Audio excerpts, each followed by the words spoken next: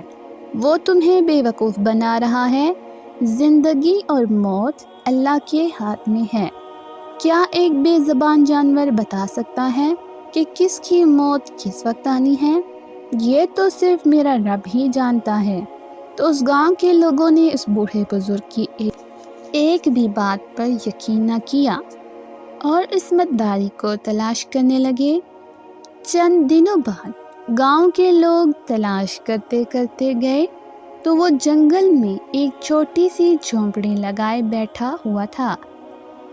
گاؤں کے لوگوں نے اس سے معافی مانگی اور اس سے کہا، آج کے بعد ہم گاؤں کے اندر جس بھی لڑکی کی شادی کریں گے، شادی کرنے سے پہلے ہم آپ کے پاس لے کر آئیں گے۔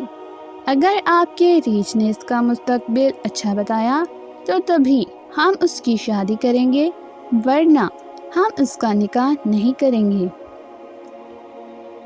مداری نے کہا، ٹھیک ہے۔ سب لوگ چلے گئے۔ چند دنوں بعد اس گاؤں کے اندر ایک اور لڑکی کی شادی ہوئی تو ان کے ماں باپ اپنی بیٹی کو اس مداری کے ریچھ کے پاس لے گئے۔ ریچھ نے اس کا پاؤں سونگھا اور اس کے بعد اپنے مالک کے کچھ کان میں کہا اور اس کے بعد اس مداری نے کہا کہ تم اپنی کی بیٹی کی شادی بڑی دھوم دھام سے کر دو، کیونکہ اس کا شوہر ایک تاجر ہوگا اور وہ بڑا ہی دولت مند ہوگا اور تمہاری بیٹی کو بہت خوش رکھے گا۔ یہ سن کر لڑکی کے ماں باپ بڑے خوش ہو گئے، کیونکہ ان کا داماد ویسا ہی تھا جیسا اس مداری نے بتایا۔ وہ بڑے حیران ہو گئے کہ آخر مداری کو کیسے پتہ چلا؟ یہ تو ہمارے علاقے میں نیا نیا آیا ہے، اس کو کیسے پتہ چلا کہ ہمارا داماد کون ہے اور کیا کرتا ہے؟ سب لوگوں نے اس کی بات پر یقین کر لیا۔ چند دنوں کے بعد اس کی شادی ہو گئی اور ان کی بیٹی بڑی خوشی سے زندگی گزارنے لگی۔ اب گاؤں والوں کا یقین اس پر مزید تگڑا ہو گیا۔ اب وقت گزرنے کے ساتھ ساتھ جو بھی اس گاؤں کے اندر اپنی بیٹی کی شادی کرتا تو اس سے پہلے دلہن کو اس مداری کے پاس لے جاتے اور مداری اس دلہن کے پیر ریچھ کے پاس لے جاتا۔ ریچھ اس کے پیروں کو سونگھتا، اس کے بعد اس دلہن کا مستقبل بتاتا۔ اگر اس دلہن کا مستقبل مداری صحیح بتاتا تو گاؤں والے اس کی شادی کر دیتے، اگر وہ کوئی خطرہ بتاتا تو وہ لڑکی کنواری بیٹھ جاتی، لیکن اس کی شادی نہ کرتے۔ جب اس بات کو تقریباً 5 سال گزر گئے تو گاؤں کے چند نوجوان بڑے حیران و پریشان ہوئے کہ اگر یہی چلتا رہا تو اس مداری کی وجہ سے ہمارے سارے گاؤں کی نوجوان لڑکیاں کنواری رہ جائیں گی۔ گاؤں کے چند نوجوان لڑکوں نے آپس میں مشورہ کیا اور شہر کے قاضی کے پاس گئے اور اسے اس مسئلے کے بارے میں آگاہ کیا۔ یہ بات قاضی نے سنی تو اس نے کہا کہ بے شک تمہاری بات درست ہے اور اس بات کے بارے میں کئی عرصہ پہلے سے جانتا ہوں، لیکن اب گاؤں کے لوگ اس مداری پر اتنا زیادہ یقین کرتے ہیں کہ میرے حکم کی کوئی اہمیت نہ ہوگی، لہٰذا تم اس مسئلے کو چھوڑو اور گاؤں والوں کو اپنے رحم پر چھوڑ دو۔ یہ سن کر وہ نوجوان بڑے حیران و پریشان ہو گئے اور قاضی کی منت کرتے رہے، لیکن قاضی نے ان کی ایک بھی نہ سنی اور انہیں عدالت سے جانے کا کہہ دیا۔ وہ بڑے پریشان ہوئے کہ اگر انصاف کے دروازے سے ہمیں انصاف نہیں ملے گا تو پھر ہم کہاں جائیں گے؟ انہوں نے آپس میں مشورہ کیا اور کہا، ہمیں کوئی ایسا راستہ تلاش کرنا چاہیے جس سے ہم گاؤں والوں کے سامنے اس مداری کا چہرہ بے نقاب کر سکیں اور گاؤں کے لوگوں کو اس جہالت سے نکال سکیں۔ اگر ہم نے گاؤں کے لوگوں کو اس حالت سے نہیں نکالا تو یہ گاؤں برباد ہو جائے گا اور گاؤں کی اکثر لڑکیاں کنواری رہ جائیں گی۔ اب ان نوجوانوں نے ایک منصوبہ بنایا اور ایک دن سارے گاؤں کے لوگوں کو ایک کھلے میدان کے اندر اپنے ہی طریقے سے جمع کیا اور ان کو باری باری سمجھانے کی پوری کوشش کی کہ یہ مداری ہمیں بے وقوف بنا رہا ہے، اگر ہم اس کی بات اسی طرح مانتے رہے تو ہماری نوجوان بہنیں کنواری رہ جائیں گی اور اس گاؤں کے اوپر اللہ کی لعنت ہوگی۔ کیونکہ یہ کام ہماری شریعت اجازت نہیں دیتی، لیکن گاؤں کے لوگوں نے انہیں مکمل اپنے حق میں بولنے بھی نہیں دیا اور انہیں اس گاؤں سے بے دخل کرنے کا حکم دے دیا۔ وہ بڑے پریشان ہوئے کہ ہم تو گاؤں کی بھلائی کے لیے نکلے تھے اور الٹا گاؤں والے ہمیں اپنے ہی گھر سے نکالنا چاہتے ہیں۔ اب اس گاؤں کے سردار نے سپاہیوں کو حکم دیا کہ نوجوانوں کو گاؤں سے دھکے دے کر نکال دو۔ وہ بڑے پریشان ہوئے اور اپنا کچھ ضروری سامان لے کر نکل پڑے۔ وہ چلتے رہے، چند دنوں کے بعد وہ قاہرہ کی حدود کے اندر داخل ہو گئے۔ انہوں نے دیکھا کہ اب وہ اپنے گھر کو بہت پیچھے چھوڑ آئے ہیں۔ اب ان کے پاس رہنے کے لیے کوئی ٹھکانہ بھی موجود نہیں تھا، لہٰذا انہوں نے ایک درخت کے نیچے رات گزاری۔ صبح ہوئی تو ان کے ایک دوست کے چہرے پر بڑی حیرت تھی۔ وہ بڑے حیران ہوئے اور اپنے دوست سے پوچھا، بتاؤ آخر رات کو ایسا کیا ہوا کہ تمہارے چہرے پر اتنی پریشانی ہے؟ اس نے کہا، پریشانی کی بات نہیں، میں نے رات کو ایک خواب دیکھا اور اس خواب کے اندر میں نے دیکھا کہ ایک آدمی جس کے چہرے پر داڑھی ہے، اس کے ہاتھ میں ایک بڑی سی تلوار اور وہ ہم تینوں کو اپنی طرف بلاتا ہے۔ یہ سن کر وہ تینوں دوست بڑے حیران و پریشان ہو گئے اور کہا، آخر وہ آدمی کون ہوگا؟ وہ تینوں دوست وہاں سے چل پڑے۔ چلتے چلتے قاہرہ کی حدود کے اندر انہیں ایک بزرگ ملا۔ انہوں نے بزرگ کو اپنی ساری صورتحال کے بارے میں بتایا۔ کیا آپ نے اس حلیے جیسا انسان دیکھا ہے؟ یہ سن کر اس نے کہا، اگر یہ خواب تمہارا سچا ہے، تم جھوٹ نہیں بول رہے، تو پھر تو تمہیں وقت کا سلطان اپنے پاس بلا رہا ہے۔ یہ سن کر وہ بڑے حیران ہو گئے اور اسی وقت دوڑتے ہوئے سلطان صلاح الدین ایوبی کی خدمت میں حاضر ہوئے۔ سلطان صلاح الدین ایوبی عدالت کے اندر موجود تھے۔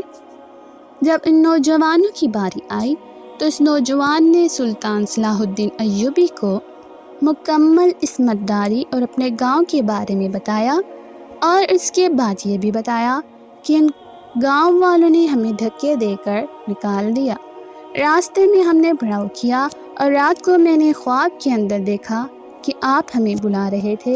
یہ سن کر سلطان صلاح الدین ایوبی مسکرانے لگے اور کہا، تم پریشان نہ ہو، عصمت داری کی اصل حقیقت کیا ہے سب پتہ چل جائے گا۔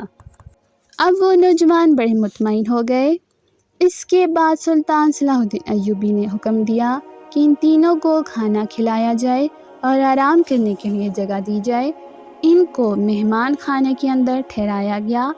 سلطان صلاح الدین ایوبی نے انہیں کہا کہ کل صبح ہم عصمت داری کی حقیقت کا پتہ لگانے کے لیے نکل پڑیں گے۔ سلطان صلاح الدین ایوبی صبح سویرے اٹھے تو وہ نوجوان سلطان صلاح الدین ایوبی کے سامنے کھڑے تھے۔ سلطان صلاح الدین ایوبی نے ان تینوں میں سے ایک نوجوان کو دیکھا اور کہا، تم میرے قریب آؤ۔ وہ نوجوان ڈرنے لگا تو سلطان نے کہا، تمہیں ڈرنے کی ضرورت نہیں، نوجوان، تمہیں عصمت داری کی حقیقت کا پتہ لگانے کے لیے تھوڑی محنت کرنی ہوگی۔ اس نے کہا، سلطان معظم، بتائیے مجھے کیا کرنا ہوگا؟ سلطان صلاح الدین ایوبی نے حکم دیا کہ تمہارے چہرے پر کوئی داڑھی نہیں، نہ ہی مونچھیں ہیں، لہٰذا تم ایک عورت کا بھیس بدلو۔ اس کے بعد سلطان صلاح الدین ایوبی نے اس کو عورت کا بھیس بدلوایا اور خود چہرے پر نقلی داڑھی لگائی اور ہاتھ میں ایک عصا لیے سلطان صلاح الدین ایوبی اس گاؤں کی طرف روانہ ہو گئے۔ آدھا دن سفر کرنے کے بعد جب سلطان صلاح الدین ایوبی اس گاؤں کے اندر پہنچے تو وہ دونوں نوجوان سلطان صلاح الدین ایوبی کو عصمت داری کے پاس لے گئے۔ تھوڑے سے فاصلے پر سلطان صلاح الدین ایوبی نے باقی نوجوانوں کو کہا کہ تم یہیں رک کر انتظار کرو، آج پتہ چل جائے گا کہ اصل مداری کی حقیقت کیا ہے۔ اب سلطان صلاح الدین ایوبی پیدل چلتے ہوئے اس لڑکی کے حلیے میں عصمت داری کے پاس پہنچے۔ مداری نے نقاب پوش لڑکی کو دیکھا تو اس کے چہرے پر شیطانی مسکراہٹ آ گئی۔ اس نے پوچھا، اے مسافر، کون ہو؟ سلطان صلاح الدین ایوبی نے بتایا کہ مداری صاحب، میں نے آپ کی عقلمندی کے بڑے قصے سنے اور آپ کے ریچھ کی مہارت کے بڑے قصے سنے، لہٰذا میں چاہتا ہوں کہ آپ کا ریچھ میری بیٹی کا پاؤں سونگھ کر بتائیں کہ میری بیٹی کا مستقبل کیا ہوگا۔ اگر اس کا مستقبل بہتر ہوا تو میں اس کا نکاح کر دوں گا، ورنہ یہ ساری زندگی میری خدمت کرے گی اور اس کا نکاح نہیں کروں گا۔ مداری نے کہا، تم باہر رکو، اپنی بیٹی کو اندر بھیجو۔ سلطان صلاح الدین ایوبی حیران ہو گئے کہ آخر یہ مداری ایک کنواری لڑکی کو اندر کیوں لے کر جانا چاہتا ہے۔ اس نے کہا، میرا ریچھ باہر نہیں آتا، لہٰذا اس کو اندر آنا ہوگا۔ سلطان صلاح الدین ایوبی باہر رک گئے۔ وہ مداری جھولیے کے اندر نوجوان کو، جس کو وہ لڑکی سمجھ رہا تھا، اس کو اندر لے گیا۔ سلطان صلاح الدین ایوبی باہر انتظار کر رہے تھے۔ تھوڑی دیر گزری، وہ مداری باہر نکلا، اس کے ساتھ وہ نوجوان بھی موجود تھا۔ سلطان صلاح الدین ایوبی نے پوچھا، بتاؤ تمہارے ریچھ نے کیا بتایا؟ تو اس نے کہا کہ تمہاری بیٹی کا مستقبل بالکل اچھا نہیں، تم اس کو ساری زندگی گھر کے اندر قید کر کے رکھو، ورنہ یہ کسی کے ساتھ بھاگ جائے گی اور تم اس کا کسی کے ساتھ نکاح نہ کرنا۔ یہ سن کر سلطان صلاح الدین ایوبی نے اسی وقت تلوار نکالی اور اس مداری کی گردن پر رکھ دی اور اس نوجوان کو پوچھا، بتاؤ اصل اندر کیا ہوا تھا؟ اس نے کہا، سلطان معظم، یہ نوجوان، یہ مداری جیسے ہی مجھے اندر لے گیا تو یہ میرے جسم کو بہت ہی غلط طریقے سے چھونے لگا۔ اس نے مجھے پیشکش کی کہ اگر میں اس کو اپنے جسم کے ساتھ کام کرنے کی اجازت دے دوں تو یہ باہر آ کر آپ کے سامنے میری تعریف کرتا اور میرے مستقبل کی نوید سناتا، لیکن میں نے اس کی پیشکش کو ٹھکرا دیا تو اس نے باہر آ کر اپنے ہی منہ زبانی سب کچھ بتانا شروع کر دیا۔ حقیقت میں ایسا کچھ نہیں ہے، بس اس کا ریچھ میرا پیر سونگھتا ہے اور بس کچھ کان میں کہتا ہے اور یہ خود کی طرف سے یہی کرتا ہے۔ اور سلطان معظم، آج سے پہلے اس کے پاس جو بھی لڑکی آتی تھی یہ اس کو یہی پیشکش کرتا جو اس نے مجھے کی تھی۔ جو لڑکی اس کی پیشکش کو مان جاتی یہ باہر جا کر ان کے ماں باپ کو ان کے اچھے مستقبل کی نوید سناتا تھا، اور جو اس کی پیشکش کو ٹھکرا دیتی یہ باہر جا کر اس کی زندگی برباد کر دیتا۔ اور یہی وجہ تھی کہ آج تک گاؤں کی اکثر لڑکیاں کنواری موجود تھیں۔ یہ سن کر سلطان صلاح الدین ایوبی نے اسی وقت اس کو پکڑا اور سارے گاؤں والوں کے سامنے لے گیا، اور اس کے بعد سلطان صلاح الدین ایوبی نے سارے گاؤں والوں کے سامنے اس کی اصلیت کھول دی۔ اس کے بعد سلطان صلاح الدین ایوبی نے اس کا سر قلم کر دیا اور حکم دیا گیا کہ اس گاؤں کے اندر کوئی بھی لڑکی کنواری نہ رہے گی۔